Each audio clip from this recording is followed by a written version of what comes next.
दुखनी और सुखनी की कहानी। किसी नगर में एक सेठ अपनी पत्नी के साथ रहता था। कुछ समय के बाद सेठ की पत्नी ने एक पुत्री को जन्म दिया, लेकिन पुत्री के जन्म के समय सेठानी की मृत्यु हो गई, तो उनकी पुत्री का नाम दुखनी रख दिया। सेठानी के मरने के बाद सेठ बहुत दुखी रहने लगा। उनकी पुत्री अभी बहुत छोटी थी, इसलिए सभी लोग सेठ जी को दूसरी शादी करने के लिए कहते, लेकिन सेठ जी दूसरी शादी करने के लिए मना कर देता। सभी के ज़्यादा जोर डालने पर सेठ जी ने शादी के लिए हाँ कर दी। कुछ ही दिनों में सेठ जी की दूसरी शादी हो गई, लेकिन सेठानी उस लड़की को बिल्कुल भी प्यार नहीं करती। धीरे धीरे समय बीतता गया और उस सेठानी ने भी एक बेटी को जन्म दिया। सभी बहुत खुश थे, इसलिए उसका नाम सुखनी रख दिया। धीरे धीरे दोनों बेटियां बड़ी होने लगी।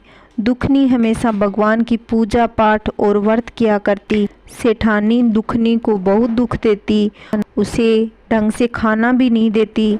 सेठानी उसे रूखी सूखी रोटी देती, लेकिन दुखनी चुपचाप सारे दुख सह लेती और भगवान की पूजा पाठ करती रहती। जब सेठ की दोनों बेटियां विवाह के योग्य हो गई तो सेठ ने उनके लिए वर ढूंढना शुरू कर दिया। तब एक दिन सेठानी ने सेठ जी से कहा कि तुम दुखनी के लिए सबसे निर्धन वर देखना, अगर तुमने ऐसा नहीं किया तो मैं अपनी जान दे दूंगी। सेठ ने दुखनी का विवाह एक बहुत गरीब परिवार में कर दिया और दूसरी पुत्री सुखनी का विवाह धनवान परिवार में कर दिया। दुखनी और सुखनी दोनों बहनें अपने ससुराल चली गई। दुखनी का पति बहुत गरीब था और वह कुछ काम भी नहीं करता था।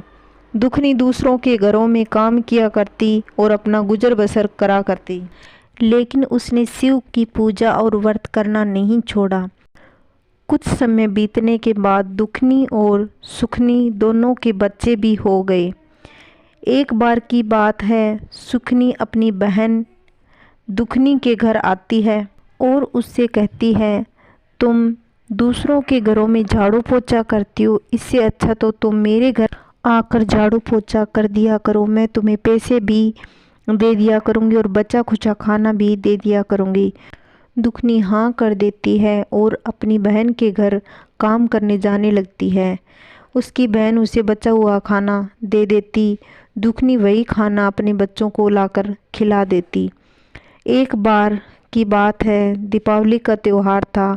सबके घर पकवान बन रहे थे, तो दुखनी के बच्चों ने अपनी माँ से कहा, माँ हमें भी अच्छा खाना खाना है।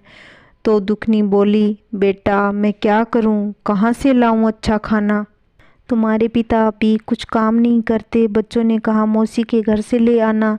तब दुखनी अपनी बहन सुखनी के घर गई और अपनी बहन से बोली कि आज बहन त्योहार है, आज का बचा हुआ खाना मत देना, ताज़ा खाना दे दो मेरे बच्चों के लिए, मेरे बच्चे बहुत भूखे हैं, उन्हें आज अच्छा खाने का मन है। तो सुखनी ने अपनी बहन दुखनी को बहुत बुरा भला बोली और उसे अपने घर से निकाल दिया। तो दुखनी रोते रोते अपने घर आ जाती है। दुखनी को रोता देख उसके बच्चों ने कहा, माँ क्या बात है, तुम तो मौसी के घर खाना लेने गई थी, तो फिर क्यों रो रही हो। तब दुखनी ने कहा, बेटा तुम्हारी मौसी ने खाना नहीं दिया, बहुत बुरा भला बोली। तब दुखनी ने सोचा आज त्योहार है, मैं अपने बच्चों को अच्छा खाना ज़रूर खिलाऊंगी। फिर वह वन की ओर जाने लगी। उसने सोचा कि कुछ लकड़ियां बेचकर उन पैसों से बच्चों के लिए खाना ले आऊंगी। चलते चलते दुखनी को एक गाय मिलती है। वह दर्द से तड़फ रही थी, बच्चे को जन्म देने वाली थी। उसने दुखनी से कहा, बेटा जरा मेरी मदद कर दो, मुझे बहुत दर्द हो रहा है, मेरे पेट पर हाथ फेर दो। दुखनी गाय के पेट पर हाथ फेरने लगी और गाय ने आसानी से अपने बच्चे को जन्म दिया। फिर दुखनी आगे बढ़ी। आगे रास्ते में उसे एक नागिन मिली और जिसके ऊपर केंचुली था और उससे निकल नहीं पा रही थी, तो उसे ठीक से दिखाई भी नहीं दे रहा था। उसने दुखनी से कहा, जरा मेरी मदद कर दो, मुझे बहुत तकलीफ़ हो रही है। तो दुखिनी उसकी मदद करती है और नागिन आसानी से केंचुली छोड़ देती है। फिर दुखनी आगे बढ़ जाती है और दुखनी वन में पहुंचती है।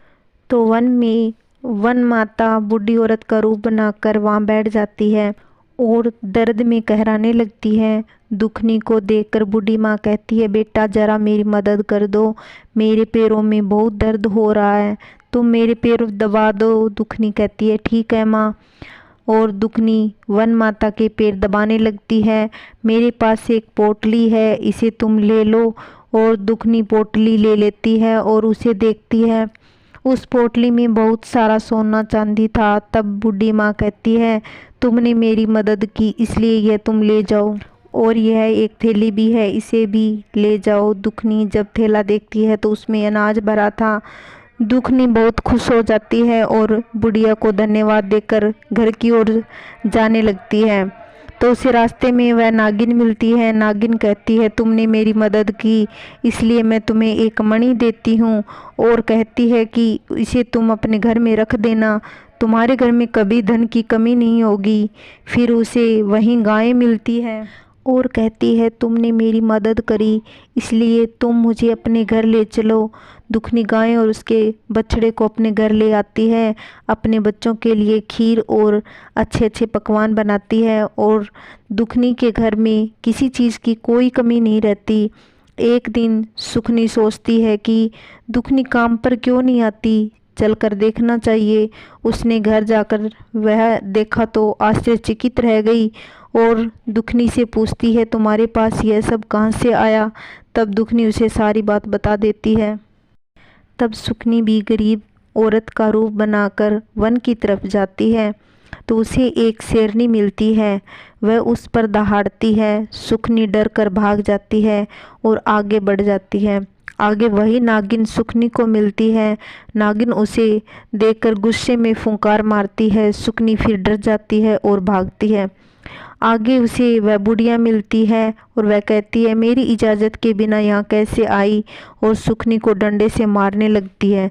सुखनी भागते भागते अपने घर पहुँच जाती है। घर जाकर सुखनी देखती है कि उसके घर में अब सब कुछ खत्म हो गया और वह गरीब हो गई।